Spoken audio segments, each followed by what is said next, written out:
여러분, 한번 상상해 보시겠습니까? 자연사 박물관의 거대한 전시실 한가운데 서서 천장에 닿을 듯 우뚝 솟은 티라노사우루스의 뼈대를 올려다보는 그 순간을 말입니다. 그 압도적인 크기와 수천만 년이라는 아득하고 까마득한 시간의 무게 앞에서 우리는 숨이 멎을 듯한 경이로움을 느낍니다. 하지만 동시에 그리스도인이라면 누구나 한 번쯤 마음 한구석에서 조용히 고개를 드는 차갑고 작은 의심의 목소리를 들어보셨을 겁니다. 어릴 적 주일학교 선생님의 따뜻한 음성으로 배웠던 6일간의 천지창조 이야기와 눈앞에 우뚝 서 있는 이 거대한 화석의 현실 사이에서 길을 잃은 것 같은 기분 말입니다. 속으로 이런 질문을 던져본 적 없으신가요?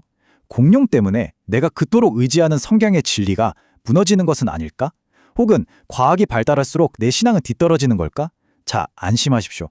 오늘 우리가 함께 나눌 이 해설을 통해 여러분의 기독교 신앙이 결코 우리의 지성을 포기하라고 요구하지 않는다는 사실을 아주 깊고 선명하게 확인하시게 될 겁니다. 오히려 여러분의 지성과 신앙이 얼마나 아름답게 조화될 수 있는지 발견하는 놀라운 시간이 될 것입니다. 자, 첫 번째 주제입니다.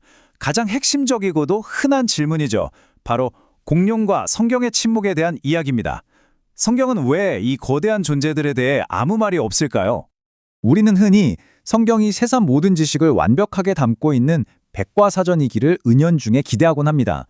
그래서 쥐락이니 백악기니 하는 낯선 단어들이 쏟아지는 현실 속에서 도대체 성경은 왜 공룡을 단 한마디도 언급하지 않을까 하며 깊은 불안감을 느낍니다.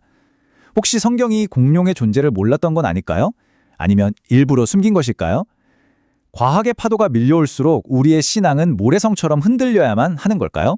여러분, 전혀 그렇지 않습니다. 이 모든 불안감은 사실 우리가 성경에 쓰인 진짜 목적을 오해하는 데서 출발합니다. 성경은 공룡의 존재를 숨기거나 부정하는 것이 아닙니다. 단지 그들을 구속사의 중심 주제로 삼지 않았을 뿐입니다. 여기서 우리는 철학자들이 말하는 범주의 오류를 아주 진지하게 생각해 보아야 합니다. 한번 생각해 보세요. 성경에는 공룡이라는 단어만 없는 게 아닙니다. 남극의 펭귄, 호주의 캥거루, 눈에 보이지 않는 세균이나 바이러스, 생명의 설계도인 DNA, 심지어 블랙홀이나 우리 은하계 같은 단어들도 전혀 등장하지 않습니다. 그렇다면 성경에 펭귄과 DNA라는 단어가 없다고 해서 기독교인들은 펭귄의 존재를 부정해야 합니까? 절대 아니죠. 단어가 없다는 침묵이 곧 존재의 거부를 뜻하는 것은 결코 아닙니다. 성경은 고생물학 도감이나 현대생물학 교과서가 아니기 때문입니다. 성경은 특정한 목적을 위해 특정한 방식으로 쓰인 책입니다. 그래서 이 논의에서 가장 결정적인 핵심은 바로 창세기의 장엄한 첫 선언에 있습니다. 창세기 1장 1절은 이렇게 선언합니다. 태초에 하나님이 천지를 창조하시니라. 여러분, 잠시 멈추고 이 말씀의 무게를 느껴보십시오. 이 웅장하고 압도적인 한 문장은 티라노사우루스의 이빨 구조가 어떻게 생겼는지, 브라키오사우루스의 몸무게가 몇 톤인지 설명하기 위해 기록된 것이 아닙니다. 이 문장의 진정한 신학적 목적은 위대한 우주론적 선언입니다.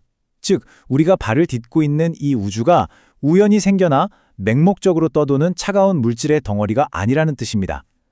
이 세상은 지극히 지혜롭고 선하신 창조주 하나님의 절대적인 주권과 사랑 아래 세워진 현실임을 온 우주에 선포하는 것입니다. 세계가 존재하기 전에 하나님이 계셨습니다. 그분이 모든 것을 시작하셨습니다. 그것이 우리가 붙들어야 할 유일하고도 가장 견고한 진리입니다. 이제 두 번째 단계로 넘어가 보겠습니다. 성경은 교과서가 아니다. 고대 문헌인 성경을 읽을 때 우리가 반드시 고려해야 할 역사적, 언어적 맥락을 살펴보겠습니다. 우리가 성경을 읽을 때 현대 과학의 잣대를 그대로 들이미는 실수를 종종 범하곤 하는데요. 여기서 아주 흥미롭고 놀라운 사실 하나를 알려드릴까요? 오늘날 우리가 너무나 당연하게 입에 올리는 공룡, 즉 영어로 다이노소어라는 이 단어는 고대부터 있던 말이 아닙니다. 1842년에 이르러서야 영국의 해부학자인 리처드 오원경이 그리스어를 조합해 처음 만들어낸 신조어입니다. 무서운 도마뱀이라는 뜻이죠. 그렇다면 생각해 보십시오. 기원전에 살았던 모세나 요백에 19세기에야 비로소 발명된 과학용어를 쓰지 않았다고 해서 성경의 권위를 의심하는 것이 과연 논리적일까요? 그것은 완벽한 시대착오입니다. 성경은 하나님의 영감으로 기록된 절대무오한 진리의 말씀이지만 동시에 특정한 시대, 특정한 언어, 특정한 문화를 가진 사람들을 통해 기록되었습니다. 따라서 우리는 고대 히브리인들이 세상을 어떻게 바라보고 분류했는지 그들의 문화적 맥락 속으로 겸손하게 들어가야만 합니다. 그 맥락을 염두에 두고 창세기 1장 24절을 보면 말씀이 아주 명확해집니다. 하나님이 이르시되 땅은 생물을 그 종류대로 내되 육축과 기는 것과 땅의 짐승을 종류대로 내라 하시니 그게로 되니라. 자, 고대 히브리 사람들은 동물을 포유류, 양서류, 파충류, 조류 같은 현대의 린네식 생물학적 분류법으로 나누지 않았습니다. 그들은 자신들의 눈에 보이는 거주 영역, 즉 하늘의 새, 바다의 생물, 그리고 땅의 짐승이라는 일상적인 삶의 언어로 생물을 분류했습니다. 이것은 아주 놀라운 통찰을 줍니다. 만약 수천만 년 전 공룡이 이 땅을 거닐었다면 성경의 이 거대한 신학적 틀 안에서 공룡은 어디에 속할까요? 맞습니다. 그들은 그저 하나님이 지으신 땅의 생물이라는 포괄적이고 장엄한 범주 안에 완벽하게 포함되는 것입니다. 성경은 공룡을 현대학술용어로 부르지 않았을 뿐이지 그 경이로운 생명체들을 하나님의 창조 밖으로 밀어낸 적이 결코 없습니다. 세 번째 주제로 넘어가겠습니다. 욥기의 괴소와 해석의 한계입니다. 성경의 지혜 문학을 읽을 때 우리가 가져야 할 겸손한 태도에 대해 이야기해 보겠습니다. 성경과 공룡 이야기를 할 때 가장 뜨거운 감자가 되는 것이 바로 욥기입니다. 욥기 40장 15절에서 하나님은 폭풍우 가운데서 이렇게 말씀하십니다. 이제 소같이 풀을 먹는 베헤못을 볼지어다. 내가 너를 지른 것 같이 그것도 지었느니라. 이 구절을 두고 일부 창조론자들은 꼬리가 백향목같이 흔들린다는 묘사를 근거로 이 베헤못이 쥐라기의 용광류, 즉 브라키오사우루스 같은 공룡이라고 아주 굳게 주장합니다. 물론 성경의 기록을 역사적 사실로 지켜내려는 그분들의 뜨거운 열정과 동기는 깊이 존중합니다. 하지만 고대 근동의 웅장한 지혜문학이자 시적인 표현을 현대 생물학 도감의 설명서로 1대1로 바꾸려는 시도는 본문이 가진 훨씬 더 깊고 신비로운 뜻을 자칫 훼손할 위험이 있습니다. 한번 성경을 넓게 펼쳐보십시오. 하나님이 욥에게 던지신 압도적인 질문의 목록들을 말입니다. 땅의 기초를 놓을 때 네가 있었느냐? 바다의 경계를 누가 정했느냐? 새벽별들이 함께 노래할 때 너는 무엇을 했느냐? 산염소, 들나귀, 타조, 매의 길을 네가 아느냐? 하나님은 거대한 폭풍우 속에서 고난받는 욥에게 쉴 새 없이 몰아치며 물으십니다. 네가 세상의 모든 비밀을 다 아느냐? 네가 우주를 통제할 수 있느냐? 베헤못과 리워야단이라는 괴수들은 바로 이 압도적이고 숨막히는 질문들의 정점에 등장합니다.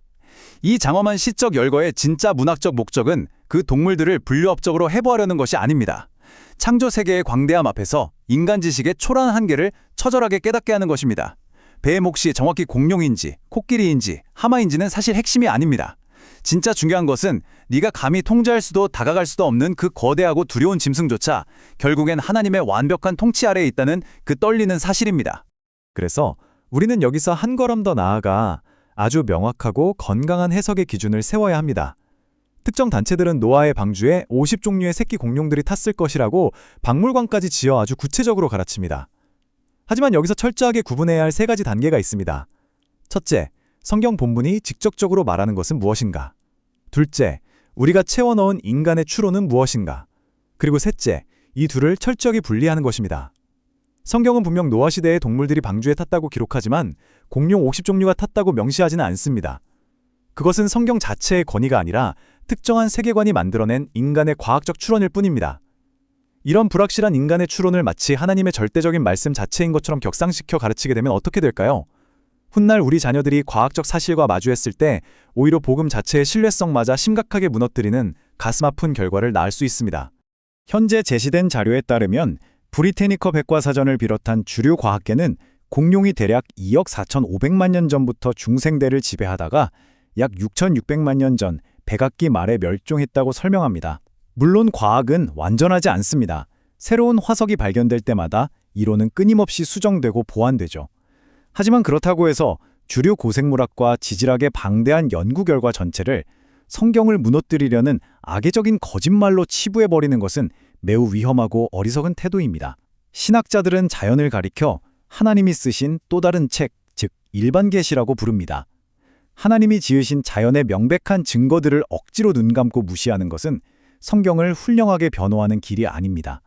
도리어 기독교를 비이성적이고 말이 통하지 않는 고집불통으로 전락시키는 지름길입니다. 기억하십시오. 위대하신 하나님의 진리는 인간의 억지스러운 방어막을 전혀 필요로 하지 않습니다. 네 번째 주제입니다. 복음과 창조의 신비. 이제 우리는 땅속의 화석 지층에서 눈을 들어 영원의 시간표를 향해 시선을 옮겨보겠습니다. 지질학의 연대표를 잠시 내려놓고 성경이 쓰인 진짜 목적과 무대로 가보겠습니다. 요한복음 20장 31절은 성경 전체를 관통하는 위대한 목적을 이렇게 선언합니다. 오직 이것을 기록함은 너희로 예수께서 하나님의 아들 그리스도이심을 믿게 하려 함이요 또 너희로 믿고 그 이름을 힘입어 생명을 얻게 하려 함이니라.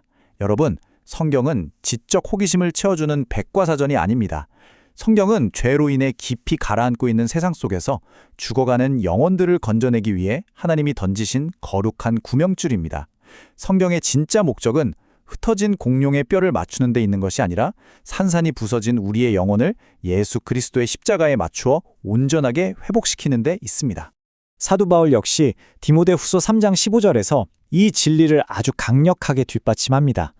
또 어려서부터 성경을 알았나니 성경은 능히 너로 하여금 그리스도 예수 안에 있는 믿음으로 말미암아 구원에 이르는 지혜가 있게 하느니라.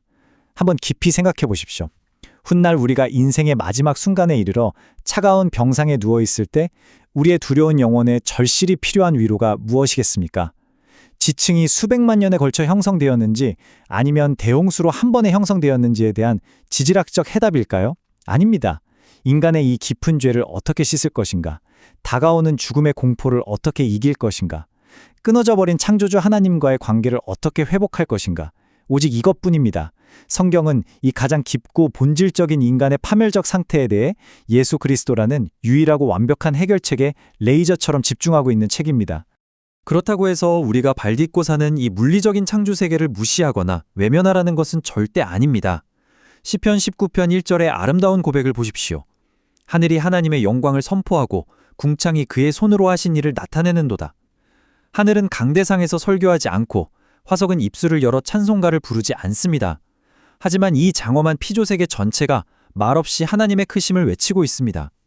수억억 년 떨어져 빛나는 은하수나 수천만 년 전 지친 깊숙이 묻힌 거대한 공룡의 뼈를 볼 때 신앙이 흔들릴까 두려워하지 마십시오. 그것들은 우리의 믿음을 위협하는 괴물이 아닙니다.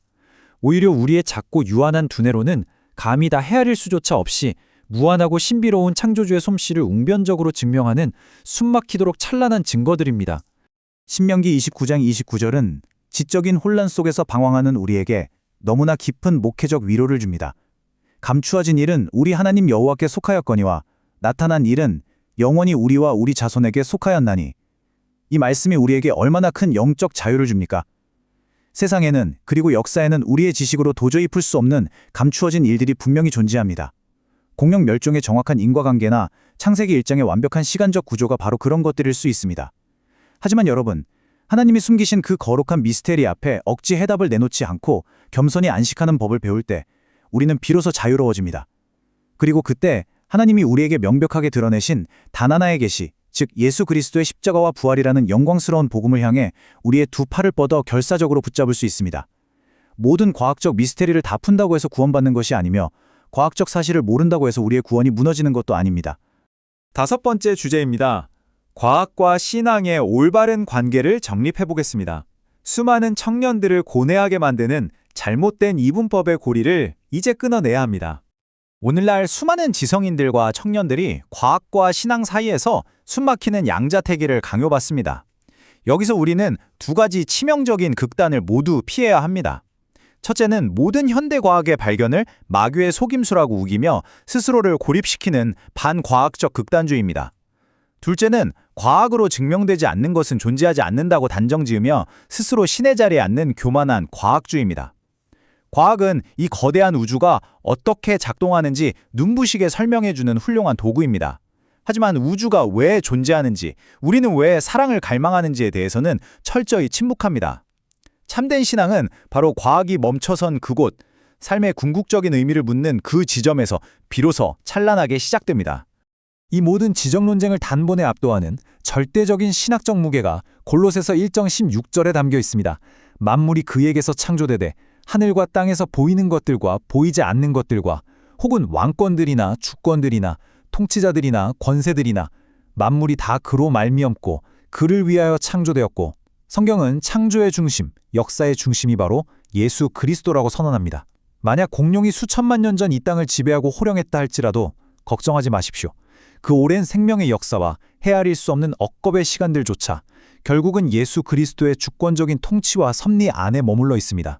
공룡은 하나님의 위대한 창조 이야기 속 한 페이지를 장식한 경이로운 피조물일 뿐이며 그 온 우주의 장대한 이야기를 처음부터 끝까지 써내려 가신 진짜 주인공은 바로 우리 구주 예수 그리스도이십니다. 그렇다면 여기서 우리는 믿음이라는 단어를 새롭게 그리고 바르게 다시 정의해야 합니다. 너무나 많은 사람들이 믿음을 불편한 과학적 사실 앞에서는 눈을 질끔 감고 귀를 막은 채 무조건 내 말이 맞다고 우기는 것으로 오해합니다. 하지만 진정한 기독교 신앙은 그런 맹목적인 것이 아닙니다.